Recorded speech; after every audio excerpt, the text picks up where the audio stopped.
What's up, guys? This is Bangalore Productions, and today, if you cannot tell from the rig, we're going to be doing a class on reconnaissance patrols. This is part 2 in my scouting and patrolling series, and today we're going to cover reconnaissance patrols, the 3 types, and the 7 fundamentals to a reconnaissance patrol. Alright, so without further ado, let's get into it. So, the 3 types are going to be RAS, route, area, and zone. Where today we're going to be kind of discussing which one is more applicable to our situation, and in that discussing which we're going to be doing the most of, if that makes sense. It kind of plays into each other. So I just went over the 3 types: route, area, zone. Now what are they? Route is going to be, as it says, it's a route. It's like a road, a trail. You're doing reconnaissance on that to see how many enemies cross it, civilians cross it, what kind of vehicles are going on this route, trail, road, whatever it may be, the composition of it, how heavy it could carry. Could you use it for logistics and resupplies? Could you sabotage it if the enemy is? What kind of vehicles are driving on that road? Let you know what kind of assets you need to destroy it. So area is going to be kind of like a more broad term of just a complete area you're going to recon. So you know there's enemies in this area, you know their assets, maybe not what they have, but you're in that area and you're providing direct reconnaissance on that specific area. Now a zone is multiple areas put into one larger space. So a zone, you have an entire huge place that you are covering at any given time with reconnaissance. So that could be laying in the prone and just watching all of this, or it could be you're actively patrolling through, jotting down your note-taking gear, what you see, radioing it back up to your higher, whoever that may be in your group, and you're relaying it constantly getting more information and putting more information out there for your guys to have. So, the 7 fundamentals common to all successful recon operations. You're ensuring continuous reconnaissance. So, you're making sure that you are constantly sending updates as you are on the recon patrol. Constantly. Anytime you see anything that you jot down in your journal, or you memorize in your brain, you take pictures of it, whatever it may be, you're continuously updating your command. And you do not keep any recon assets in reserve. What that means, so if you have a team of recon guys, like you're going out on a reconnaissance patrol, and you have 4 more dudes in the rear that could also be reconning a different area, a different zone, you're sending them out too. You're not holding any asset you have back. If you have drones, you're utilizing your drones. You're utilizing people you have, maybe you have some civilian contacts that are out in the town or a city, you're utilizing them. You're getting recon assets or reconnaissance done by them as well. You're orienting on the recon objective. Don't get sidetracked by something else. If you know what your objective is, you have it, and obviously you're going to be briefed it, you know what you're supposed to be reconning, don't get sidetracked by anything else. If you do, write it down, take some pictures, move on. Don't deter your focus from the main objective onto something else. Report all information rapidly and accurately. So what that means is in the same context of ensure continuous recon. You see it, you're routing it. You see it, you route it, you see it, you route it. Take pictures of everything, jot everything down.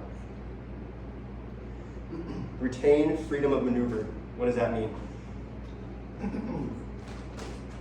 Don't get caught. Don't get compromised. Don't get into any decisive engagements. You're going to stay away from any and all engagements if possible. And if you do get into an engagement, you're not assaulting through, you're breaking contact, getting out of there as fast as you possibly can. You're regrouping at a rendezvous point. We discussed this in the last video. And you're either going to RTV or you're going to kick out another reconnaissance patrol in a different area and gather more recon, try to hit it from a different angle. Gain and maintain direct contact.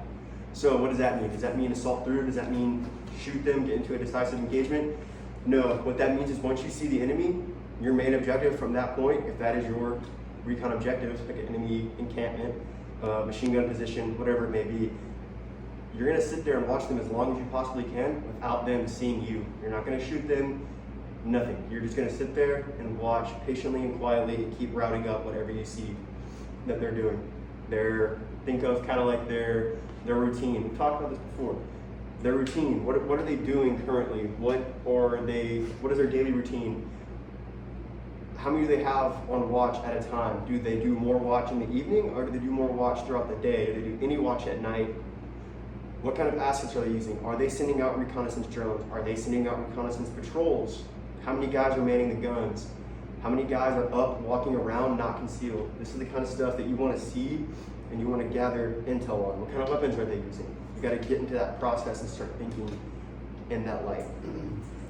And develop the situation rapidly. What does that mean? Well, if you think about it, everything we just talked about kind of is being said in itself. Each of the fundamentals, you can't have anything without one of them. So developing the situation rapidly, what does that mean? Well, if we're sitting there, we're getting the reconnaissance on these enemies, we're watching what they're doing. The recon could be 3 hours or it could be 3 days, depending on many factors that play into it, depending on your mission and everything else. When we're developing that situation, we're gathering as much accurate intel as possible, pass up to our chain of command, so the quicker we can get this done, the quicker we can plan our ambushes, plan our raids, plan whatever it may be to drive the enemy out of where they're at. And also, just a side note, the reconnaissance patrols don't necessarily have to be anything that pertains to decisive engagements as the final outcome. It could be something like, we're gonna recon this route and make sure no enemies use it, so that way we can use this for our own supplies, and enemy threat isn't even necessarily a huge, it's kind of like an afterthought in that regard. So we have our fundamentals. Now, how do we plan for a recon? Well, recon is a focused collection effort. It's focused, right? So the main focus we're having on this is collecting intel of whatever type it may be. That is what we're doing.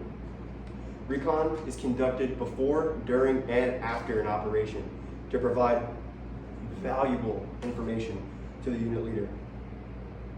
So a lot of this stuff is kind of military pertaining, not really to the guerrilla fighter. So what is our focus when we're on a recon patrol? Obviously, threat is our main focus, the enemy. What is the main focus? Enemy. Secondary focus, infrastructure. So roads, buildings, anything, infrastructure could be their fighting positions they've made. Anything they're using or could use against us. Terrain and weather effects. The terrain. What does the terrain look like where these enemies are at? Is it better for them, or are they on a hill and we're at the bottom, or is it bad? They're at the bottom of the hill and we're on the top. And then you're going to take that civilian considerations into your reconnaissance. How many civilians are nearby? Is there a lot of them? Is there a small village? Is there a big metropolitan area near where they're at? You're going to take this into account because you can use those civilians as reconnaissance assets depending on how they feel about the enemy. If they're pro or against that enemy, you can determine if you can use them as assets. Because if they're against them, you want to stay away from them as much as possible so they don't see you and report you to the enemy. And what is the objective? Terrain feature, a geographic area, or an enemy force that you want to attain additional info. What's your objective? You're taking your focus and your objective into account, determining how you're going to recon whatever you're going to recon. So there's different tempos for recon as well. You have your rapid reconnaissance. That would be kind of like a leader's recon, finding where you're going to dig your defensive positions. You got the ORP, you send a leader's reconnaissance, it's rapid, it's quick. You're getting as much info as you can, getting some sectors of fire established, maybe some avenues of approach. You're setting your defense and you're maintaining your defense. You have stealthy, undetected, time consuming. This is going to be primarily dismounted, and you're going to minimize the chance of contact with the threat. This is when you have those ranged assets, those binoculars, some of that nature. Think of like put your mindset into like a sniper mindset, I guess you could say. It's stealthy. You're going to be laying down for 2+ days in the same area, just observing enemies, their routine of their defense or of the city they've occupied, or just an area you know they frequent for resupply routes. Forceful. This is like a mounted reconnaissance operation. It's fast-paced. Unit is prepped to engage the threat and is not as concerned with being observed. So this is like you're in your vehicle and you're trying to get out of somewhere, but you send a vehicle ahead, one of your guys in your team ahead to recon the area. He's ready to engage if he has to, but he's not necessarily trying to be decisively engaged if he can avoid it. And then you're deliberate. It's a slow, detailed, broad-based operation in which the unit accomplishes a number of tasks. So with your deliberate, it's kind of like you're stealthy. It's just, you could probably think of it as less time doing the reconnaissance compared to stealthy. But then you have a broader range of what you're looking at, what you're looking for. So it's a lot of things to think about, a lot of things to unpack. So what I'm going to get into now is kind of, out of all of that, what mostly pertains to us, the guerrilla fighter, the civilian. Well, the only thing that comes to mind for me, I can think of that we would need to be doing is stealthy and deliberate reconnaissance. Nothing more, nothing less. Anything else, you put yourself at risk of becoming a casualty or dying, and then you're no longer in the fight if you're dead. And you're leaving your boys to themselves to fend for themselves. So how that could be done, depending on the size of your element, the size of the guys you train with regularly, will kind of determine what kind of reconnaissance you're going to go on. Because you're not going to want to send a 12-man team on a stealthy reconnaissance, but a 2 or 3-man team could do great on a stealthy reconnaissance. Does that mean that in our groups, if we have 12+ guys in our groups, that we should only use 3 guys as recon assets? Hell no. What that means is that at different points in time, we can all be used as reconnaissance assets, and that word, asset, that's what we all want to be. We want to be able to do everything as the guerrilla fighter. There's no MOS codes, there's no billets. We do everything, and we encompass what it means to be a guerrilla fighter, which is doing reconnaissance. It's doing any and everything in between to drive the enemy out of our homeland. So with the conclusion of the class, I feel like that was a lot of information that you guys need to unpack. But with that, I kind of wanted to get into what I would take on a reconnaissance patrol for, I'd say, one of those stealthy patrols, 2 to 3 days, and I'm living off of what I have and nothing more, nothing less. So the first thing I'm going to take, obviously, is my rifle with my ranged optic, and then I have my dope card on my stock. So if I have to become decisively engaged, I can. My plan is not to be. I'm only carrying 6 mags and 1 20 rounder. I'm not trying to become decisively engaged, but if I am, that's more than enough to break contact. So next, I have my boonie that I have made into a little small ghillie boonie. We've talked about that before. Then I have my Cobra hood that I can use instead of the boonie and put this in front of my face. I'm laying down in the prone. I'm unseen as long as I can be. Now let's just kind of break down into the kit. So all of this can be packed up into this kit if need be. I don't need the Cobra hood all the time, but I will need it more often than not in a reconnaissance type of mission. So first thing, I have a chest pack that I have clipped in to my rig. Inside of this chest pack, I have survival kit / I have some mapping gear in here. 2, these are like the Orion smoke search signals. I've seen plenty of videos of these being used, and they actually produce a really thick cloud of smoke. So my group are going to test these out and see how well they work for obscuration, for breaking contact. Next, multi-tool. Obviously, it's a necessary piece of equipment to have. notepad and a pen to write my notes of my reconnaissance. Cane paint, ear pro, compass dummy corded into the chest pack so I know where I'm going. And last but not least, up front, just in my chest pack, I have some snacks, Danish little MRE chocolate bar, and some Reese's Pieces quick sugars, some yummy little snacks. So next, just on the chest pack, got my push to talk for my radio routed into this pouch right here. And so let's take off the chest pack, take off the rig.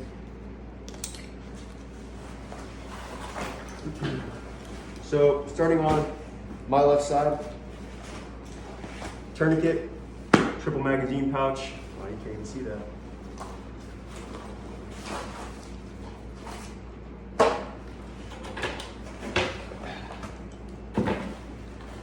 Starting off on my weak side, or I guess my strong side, I have a tourniquet, triple magazine pouch, another triple magazine pouch that I'm using as my IFAC,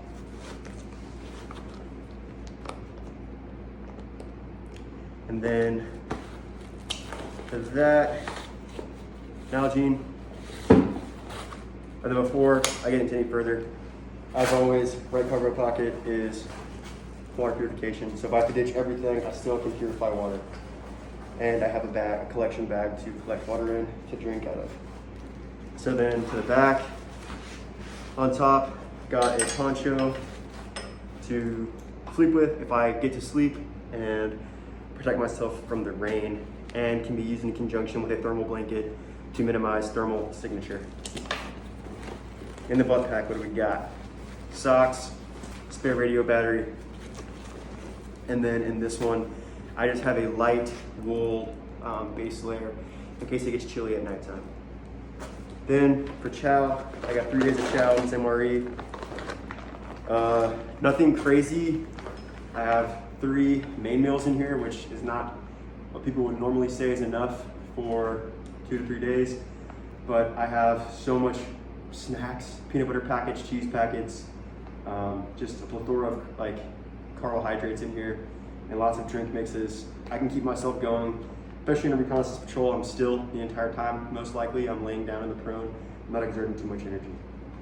So that's enough for 3 days of that. Space blanket, some toiletries, wet wipes, and some tabs for my stove. Probably not going to use it, but just in case I need to, I have it on me. And that's what's in the butt pack. Not a lot of stuff, but enough to keep me sustained for 2 to 3 days. This rig is designed to be used without a main pack also. Keep that into consideration. This is designed to be a end-all be-all for really any kind of patrolling operations. I'm trying to refine this as I go, but yeah, this is designed to be used without the salt pack or ruck, especially when it gets hotter in these more summer months. But in the winter, there's more than enough space to put on a salt pack to carry more winter layers and an isomat. So before I move on to the others, the right side, I'll go over the back on the yoke. I just have a USMC hydration pouch with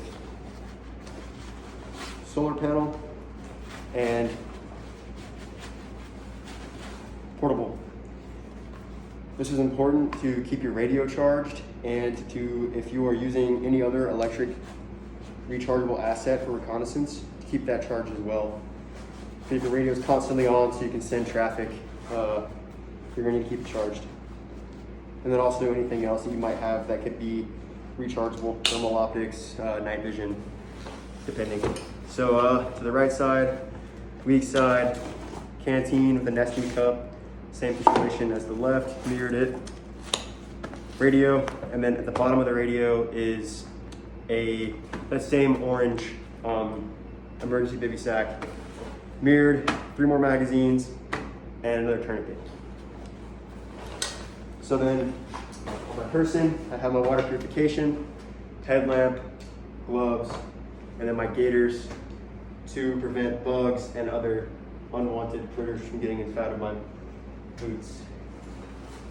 So in all, this rig is not insanely heavy, especially once you have it on and it's clipped in like it's supposed to be. It's relatively light, considering it's carrying everything for 3 days of operations. Just all throughout my body, distributing the weight. You don't have to carry a huge heavy ruck that can get caught on things and stuck, and that I'd have to ditch in the event that I'm compromised and have to break contact. I don't want to lose, as a civilian, as guerrilla fighter mindset, I don't want to have to risk losing all of my valuable equipment because I had to break contact. But now I have it on me at all times, and I'm at a less of a risk of losing stuff that I'll need to push on and keep taking out these threats. Anyway, that's today's video. That is what I wanted to talk to you guys about, and I appreciate you guys watching, and hope you guys enjoyed your Sunday, and have a great rest of your start to your week.